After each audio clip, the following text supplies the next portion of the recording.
여러분 안녕하십니까? K바이오 래퍼브 구축 사업의 입지 선정이 코앞으로 다가온 가운데 대전시가 여당 지도부를 만나 유치 협조를 당부했습니다. 최근 송영길 민주당 대표가 인천을 미는 듯한 발언을 이어가고 있는 상황에서 수도권 중심의 정치적인 개입을 차단하기 위해 총력전에 나선 겁니다. 지역의 민주당 국회의원들도 기자회견을 열고 대전 유치의 당위성을 강조했습니다. 장성현 기자입니다. 지난 16일 국회 본회의 원내 교섭단체 대표 연설을 한 송영길 민주당 대표. K바이오 래퍼브 사업지 최종 선정을 앞두고 인천 바이오 산업에 대해 언급해 지나친 지역구 챙기기라는 비판을 받았습니다. 지난 25일 있었던 지역 민방 특별 대담에서도 수도권 사업 유치 당위성을 밝히며 인천 챙기기를 이어갔습니다. 저는 광역단체장 시절 셀트리온 추가 투자와 함께 삼성바이오로직스를 인천 송도 경제자유역에 투자 유치하였습니다. 결국 허태전 대전시장은 송 대표를 비롯해 민주당 지도부를 찾았습니다. 대전이 K바이오 래퍼브 사업을 처음 구상해 제안했고 이미 연구개발 특구를 중심으로 R&D 기반 바이오 클러스터가 자생적으로 구축되어 있는 만큼 반드시 대전이 선정되어야 한다고 강조했습니다. 이어 윤관석 사무총장과 윤호중 원내대표 등도 만나 당 차원에서의 협조를 부탁했습니다. 지역 국회의원들도 목소리를 모았습니다. 박영순 대전시당위원장을 비롯해 이상민, 조승래, 황운하, 장철민 의원은 국회에서 기자회견을 갖고 대전 유치를 촉구했습니다. 국가 균형 발전을 고려해 정치적 개입을 배제한 공정한 평가가 이루어져야 한다며 심사에 영향을 주는 어떠한 정치적 행위도 묵과하지 않겠다는 입장을 밝혔습니다. 어떠한 정치적 개입이나 불공정을 차단하고 국가 균형 발전 차원에서 공모 대상 지역에서 수도권을 배제해야 하며 중소벤처기업 중심의 입지 결정이 이루어져야 함을 강력히 촉구합니다. 대전과 인천을 포함해 전국 11개 지자체가 유치에 뛰어든 K바이오 래퍼브는 3,400억 원의 사업비가 투입됩니다. 현장 평가까지 모두 마친 중소벤처기업부는 다음 달 9일 발표 평가를 한 뒤 중순쯤 입지를 발표할 방침으로 최종 결과에 전국적인 관심이 쏠리고 있습니다. TJB 장석영입니다. 코로나19 방역을 위한 집합 금지 조치로 영업을 못하면서 벼랑 끝으로 내몰린 자영업자들이 예년과 다름없는 세금 부과로 불만이 큰 상황인데요. 최근 천안에서 유흥주점과 무도장을 비롯해 코로나19 위기 극복에 동참한 영업 손실업종을 발굴해 세금 감면에 나서 관심을 모으고 있습니다. 김진석 기자의 보도입니다. 유흥주점 등 지방세법상 고급 오락장이 몰려있는 천안시 두정동 일원입니다. 한 대형 고급 오락장은 영업일수가 예년의 절반도 안 되는데도 예년처럼 2억 3천만 원의 재산세가 부과됐습니다. 세금까지 내게 되고 건물 관리비까지 또 직원들 급여까지 영업도 하지 않으면서 저희들이 부담을 하게 되어 폐업이 도출하고 있습니다. 코로나19 집합금지로 영업을 못한 나이트클럽과 유흥주점 등 고급 오락장 6개 업종들이 대거 영업을 중단하거나 벼랑 끝에 몰려 있습니다. 하지만 이들 업종은 지방세를 감면할 수 없는 감면 금지 대상으로 규정돼 있습니다. 천안시는 도내 기초 지자체 중 최초로 시의회에서 7월 정기분 재산세 부과 전에 고급 오락장에 대한 지방세 감면 동의안을 의결했습니다. 다른 업종에 비해서 큰 어려움을 겪었습니다. 재산세 감면 조치가 그동안 집합금지 명령으로 영업 손실을 입은 유흥주점의 어려움을 타개하는 데에 큰 도움이 될 것으로 기대되고 있습니다. 이번 조치는 납세자 신청 없이 지자체 직권으로 감면할 수 있도록 한 것이 특징입니다. 올해는 200여 업소가 한 500만 원에서 4천만 원까지 감면을 받게 되어 업주들은 가장 도움이 되고 있습니다. 천안시는 또한 소상공인 임대료를 깎아준 착한 임대인의 재산세 감면과 감염병 전담병원인 천안의료원 직원들의 주민세 5,400만 원을 감면했습니다.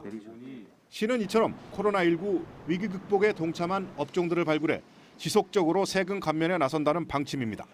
TJB 김진석입니다. 코로나19 확산세가 이어지며 대전과 세종, 충남에서 모두 31명이 확진됐습니다. 대전에선 지난 27일 30대 노래방 종사자를 시작으로 오늘도 종사자와 손님 등 7명이 추가로 확진되며 누적 확진자가 모두 19명으로 늘었습니다. 방역당국은 노래방 종사자들이 지난 23일부터 모두 16곳의 노래방과 단란주점을 다닌 것으로 보고 출입 명부 등을 확보해 밀접 접촉자 분리에 나선 가운데 대전에선 이달 들어 노래방과 라이브 카페 등에서 모두 99명이 확진됐습니다. 충남에선 집단 감염이 터진 풍세 산업단지 확산이 주춤해진 가운데 천안과 논산에서 각각 4명과 2명의 확진자가 추가됐고 세종에서도 3명의 확진자가 추가됐습니다. 대전시는 이처럼 노래방 종사자와 손님을 중심으로 코로나19가 확산되자 유흥 단란주점과 노래 연습장의 업주, 종사자들에게 코로나19 진단검사를 명령했습니다.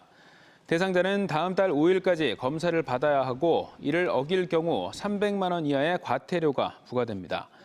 이와 함께 대전시는 다음 달 1일부터 14일까지 사적 모임 인원을 8명으로 확대하고 일부 다중이용시설에 내려졌던 영업시간 제한을 해제할 예정입니다.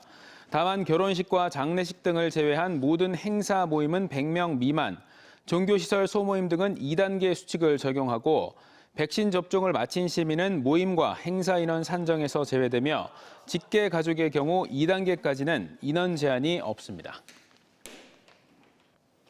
충청과 연고가 있는 윤석열 전 검찰총장이 정권 교체를 내세우며 대선 출마를 선언했습니다. 민주당 대선 경선에 나선 양승조 충남지사는 윤 전 총장의 출마는 공직농단이라며 날을 세웠습니다. 서울방송센터 김성민 기자입니다. 윤석열 전 검찰총장이 예산 출신 독립운동가인 매헌 윤봉길 의사 기념관에서 대선 출마를 선언했습니다. 첫 정치 참여 장소로 윤봉길 의사 기념관을 내세운 건 애국과 헌법 가치를 지킨다는 뜻 외에 윤 전 총장 부친이 공주 출신으로 충청과의 인연을 내세운 것으로 보입니다. 하지만 이번 대선 출마 선언에선 충청 대망론에 대한 직접적인 언급은 없었습니다. 윤 전 총장은 무너진 자유민주주의와 법치, 시대와 세대를 관통하는 공정의 가치를 기필코 다시 세우겠다며 정권 교체에 나서야 한다고 강조했습니다. 민주당에 대해 부패하고 무능한 세력의 집권 연장을 막아야 한다며 날을 세웠습니다. 15분간의 출마 선언에서 정권 교체를 8번이나 언급하며 의지를 보이기도 했습니다. 여기에 동의하는 모든 국민과 세력은 힘을 합쳐야 합니다. 그래서 반드시 정권 교체를 이루어내야 합니다. 국민의힘 입당에 대해 자유민주주의란 가치는 동의한다고 말했지만 입당 여부에 대해 구체적으로 밝히진 않았습니다. 민주당 대선 경선 후보로 등록한 양승조 충남지사는 윤석열 전 총장에 대한 날선 비판을 이어갔습니다. 현 정부에서 검찰총장까지 지낸 윤 전 총장과 최재형 감사원장의 정치 참여는 국정농단에 버금가는 공직농단이라고 강하게 비판했습니다. 저는 그 모든 것이 공직에 대한 농단이라고 생각합니다. 우리가 국정농단에 대해서 심판하고 이 비판하듯이 공직농단에 대해서도 엄중한 심판이 뒤따를 것이라고 저는 생각합니다. 윤석열 전 총장과 양승조 충남지사 두 사람 모두 대선 과정에서 충청을 염두에 두지 않을 수 없어 힘겨루기는 당분간 팽팽할 것으로 보입니다. TJB 김성민입니다. 국토교통부가 제4차 국가철도망 구축 계획에 충청권 교통망을 확정해 발표했습니다. 우선 대전, 세종, 청주공항을 잇는 49.4km 광역철도 복선 전철과 신탄진에서 조치원 간 22.6km 광역철도 2단계, 강경에서 계룡 간 3단계 40.7km 복선 전철이 포함됐습니다. 또 대전 가수원동에서 논산 간 17.8km 복선 전철 고속화와 홍성에서 서울을 잇는 서해안 연장 7.1km 직결선이 구축됩니다. 이번 국가철도망 사업이 완료되면 대전에서 청주공항까지 이동 시간이 90분에서 43분으로 홍성에서 서울까지 이동 시간이 2시간 20여 분에서 48분으로 단축되는 등 충청권 교통 인프라가 획기적으로 개선될 전망입니다. 요즘 코로나19 때문에 농어촌의 전원 생활을 꿈꾸는 분들이 늘어나고 있지만 교통과 의료 등 불편한 점이 많아 선뜻 결정하기는 쉽지 않죠. 청양군이 이런 불편함을 해소하는 데 정부와 함께 400여억 원을 투입하기로 했습니다. 조상환 기자입니다. 인구 3만 1천여 명의 청양군은 군청 소재지인 청양읍을 제외하면 9개 면지역 대부분이 인구 2천여 명에 불과해 변변한 중심지조차 형성되지 않은 곳이 많습니다. 이러다 보니 주민들의 생활은 불편한 게 한두 가지가 아닙니다. 공기 좋고 인심 좋은 것을 제외하면 의료나 교통은 물론 교육과 문화 등은 이미 오랜 기간 불편을 감수하고 있습니다. 병원이 너무 멀고 하니까 급하게 뭐 저기 하면은 그런 것도 안 좋고. 교통은 어때요? 교통도 많이 안 좋죠. 젊은 사람들은 자가용 있으니까 그냥 자기 차로 시장도 다니고 그런 게 좋지만은 교통도 안 좋아서 안 좋고. 고령화율 36%에 해마다 700여 명씩 인구가 줄고 있는 현실에서 삶의 질 개선이 절실해진 청양군이 주민들의 불편 해소를 위한 대책 마련에 나섰습니다. 정주 여건 개선과 일자리 확보를 통한 활력 찾기에 주력하는 것으로 2년의 준비를 거쳐 농식품부의 농촌협약 공모에 선정돼 앞으로 5년간 434억 원이 투입됩니다. 특히 보육과 복지, 교통 기능을 강화하는 데 초점을 맞췄는데 10대의 마을버스를 투입해 미연 지역의 교통 사각지대를 줄이고 영유아부터 노인까지 돌봄센터를 강화했습니다. 또 청년층 유입을 위한 일자리 창출에도 나설 계획입니다. 서비스의 혜택을 누구나 다 누릴 수 있는 그런 시스템을 만들기 위해서 저희들이 계획을 했고, 읍면에 통합 돌봄센터를 만들고 그다음에 버스를 운행을 하고 또 원격 진료 시스템을 갖춰서 그런 간극을 좀 좁혀주고자 합니다. 금산군도 이번 농식품부의 농촌협약 공모에 선정됐는데 모두 265억 원을 투입해 진산면과 복수, 추부, 군북면의 생활 SOC 조성에 주력하는 한편 깻잎 융복합 가공시설과 체험 관광 인프라 조성에 나서기로 했습니다. TJB 조상환입니다. TJB와 세종시가 가칭 TJB 세종미디어센터 건립을 위한 업무 협약을 체결하고 센터 건립을 위해 상호 협력키로 했습니다. 이광축 TJB 사장은 이번 협약을 계기로 TJB가 세종시 내 뉴미디어 산업의 거점을 마련하는 노력을 차질 없이 진행해 나갈 것이라며 세종시가 미디어 산업 분야의 중추 도시로 성장하는 데 도움을 줄 수 있도록 노력하겠다고 밝혔습니다. 이춘희 세종시장은 이에 대해 TJB의 세종 진출로 세종시가 뉴미디어의 거점 도시로 성장할 것을 기대한다며 적극적인 지원을 약속했습니다. 정부 광고법이 제정된 지 3년 만에 법 개정 논의가 활발합니다. 정부 광고를 독점한 한국언론진흥재단의 과도한 수수료 등 여러 문제가 불거졌기 때문인데요. 여야 의원들이 공동 토론회를 마련해서 법 개정의 당위성을 강조했습니다. 민방공동취재단 정석헌 기자입니다.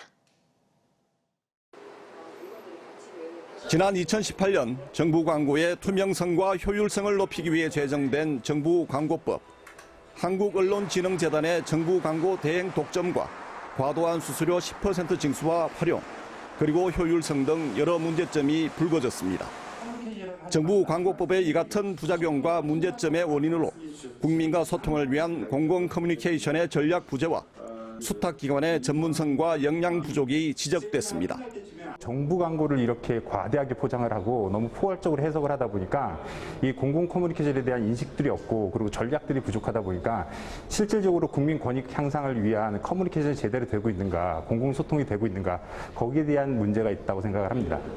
특히 언론진흥재단의 광고 대행 수수료 수입은 지난해 876억 원으로 3년 동안 170억 원이나 늘었지만 이마저도 지역방송 콘텐츠 지원 등에는 거의 사용되지 않았습니다. 반면에 지역 민방의 광고 매출은 절반 이하로 떨어져 광고 대행 수수료가 지역 민방의 재정 부담마저 가중시키고 있습니다. 그 10%를 특정 정부 산하기관이 수수료로 징수하고 있는데 역할이나 기여한 부분도 없이 가져가는 수수료는 문제가 있다고 생각합니다. 정부 광고 재원은 국민이 낸 세금입니다. 신속히 시행령을 손봐서 혈세가 새는 것을 막아야 한다고 생각합니다. 또한 수탁기관의 독점 해소를 위한 이원화와 함께 정부와 지자체 협찬 고지의 광고 제외, 그리고 지역 방송을 포함한 수수료의 공익적 활용도 강조됐습니다. 판례문에 보면 협찬고지는 광고만을 목적으로 하는 광고방송과는 달리 이렇게 적시하고 있어요. 그래서 광고방송과 협찬은 분리하는 것이 맞다라는 생각이고요. 이 쌓아둔 것을 어디에 써야 하는가의 문제로 귀결된다는 거죠. 정보공개법의 목적, 효율성과 공익성 중에서 지금 논란이 되는 포인트는 효율성도 있지만, 그건 제가 아까 말씀드린 것처럼 정당성의 문제, 전문성의 문제에서 얘기가 되고 있지만 공익성의 문제 못지않다고 생각합니다. 이번 토론회에는 더불어민주당 이상민 의원과 국민의힘 김영식 의원, 그리고 한국방송협회와 지역민영방송협회, 지역방송협의회 등이 참여해 정부 광고법 개정에 힘을 실었습니다. 민방공동취재단 정석헌입니다. 술에 취해 노약자에게 시비를 걸고 식당 등에서 상습적으로 행패를 부린 남성이 경찰에 붙잡혔습니다. 대전 서부경찰서는 지난해 6월부터 최근까지 서구 괴정동 일대 식당 업주를 위협하고 식탁을 엎는 등 8차례에 걸쳐 행패를 부린 40대 A씨를 특수협박 등의 혐의로 구속했습니다. 피해자들은 전과가 있는 A씨의 보복이 두려워 신고하지 못한 걸로 알려진 가운데 경찰은 주민들을 상대로 추가 피해를 확인 중입니다. 대전 소방본부가 항공대원 2명이 중경상을 입은 순환구조훈련 헬기 사고와 관련해 사고조사단을 꾸려 앞으로 한 달간 사고의 전반을 살필 계획입니다. 조사단은 제도 개선반과 현장 조사반으로 나뉘어 사고 경위와 함께 관련 규정과 재발 방지를 위한 개선 사항 등을 검토할 방침입니다. 한편 소방노조 측은 오늘도 소방본부가 위치한 대전시청 앞에서 1인 시위를 열고 관련자 책임과 훈련 체계 확립 등을 강조했습니다. 대전지검이 월성원전 의혹 수사와 관련해 백은규 전 산업통상자원부 장관 등의 기소 여부를 가릴 검찰수사심의위원회 개최를 검토하는 것으로 알려졌습니다. 법조계 등에 따르면 노정환 대전지검장은 백 전 장관 등을 기소해야 한다는 부장검사들의 의견을 김호수 총장에게 보고한 이후 수사팀의 수사심의위를 여는 방안에 대해 살펴보라는 취지의 지시를 내린 것으로 전해졌습니다. 수사심의위는 검찰 외부 각계 전문가들이 모여 사건의 기소 처분 등의 적정성을 판단하게 되며 다만 검찰 수사팀은 이를 따라야 할 의무는 없습니다.